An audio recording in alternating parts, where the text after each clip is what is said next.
सद्गुरू श्री ब्रह्मचैतन्य महाराज गोंदवलेकर यांचं प्रवचन 2 मार्च.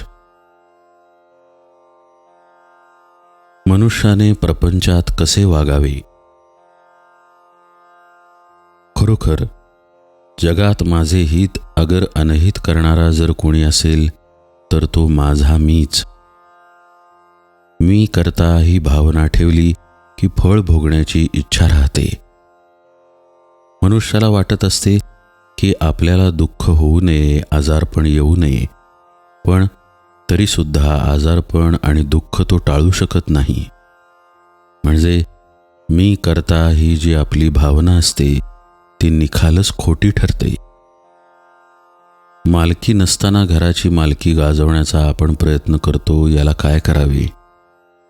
तेव्हा प्रापंचिकात आणि संतात फरक हाच की ते कर्तेपण रामाकडे देतात आणि आम्ही ते आपल्याकडे घेतो. राम करता म्हणावे की सुख, कल्याण सर्व काही आलेच. त्याच्याकडे सर्व सोपवा आणि आनंदात राहा, त्यातच खरे हित आहे. गोड खायला देऊ नका असे डॉक्टरने बजावून सांगितले असतानाही रोग्याच्या इच्छेप्रमाणे गोड पदार्थ त्याला खायला घातला तर आपण त्याचे अनहितच करतो. तसे विषयाच्या लालचीने विषयाला बळी पडून आपले अनहित आपणच करून घेतो. आजारी माणसाला 3 गोष्टी कराव्या लागतात.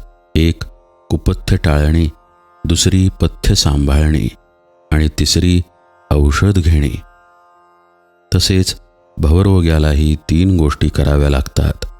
1 दुस्संगती, अनाचार, मिथ्या भाषण, द्वेष, मत्सर वगैरे अवगुणांचा त्याग करणे.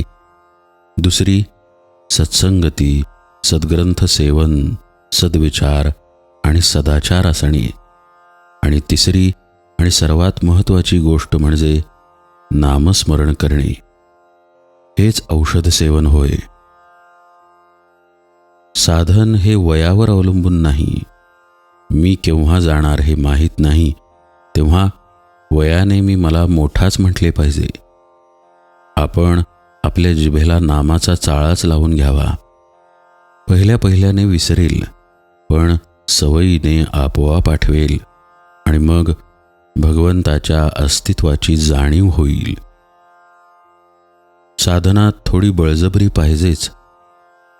नियम थोडा असावा, पण तो प्राणापलीकडे सांभाळावा. नियम जास्त केला तर तो चुकवता कसा येईल याचा मार्ग मन शोधायला लागते. नाम घेणे हेच भगवंताकडे चालणे होय. साधनेत पुढे आलेले आपण मागे जात नाही ना, याकडे लक्ष पाहिजे. नामाबद्दलची तळमळ कमी व्हायला बाहेरच्या कितीतरी गोष्टी कारण आहेत. रोजचा प्रपंच आहे, व्यवहार आहे, मागच्या आठवणी आहेत, पुढची काळजी आहे. अशात आपले नामस्मरण हट्टाने चालू ठेवले पाहिजे. नामात गोडी उत्पन्न व्हायला नामच घेतले पाहिजे. देवाला अत्यंत प्रिय जर काही असेल तर ते म्हणजे त्याचे नाम. ते घेतल्याने तो आपलासा होईल. देव तुम्हाला खात्रीने भेटेल. जसे पाणी गोठल्यावर बर्फ होते, तसे नाम घेतल्याने श्रद्धा घट्ट होते. श्रद्धेमुळे देवाला तुम्हाला भेटावेच लागेल. त्रिवेणीचा संगम जर कोणता असेल तर तो म्हणजे देव, भक्त आणि नाम.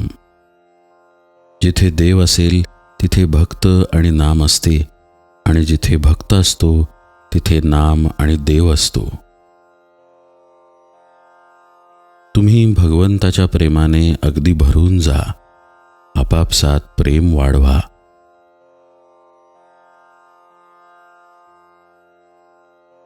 जानकी जीवन स्मरण जय जय राम.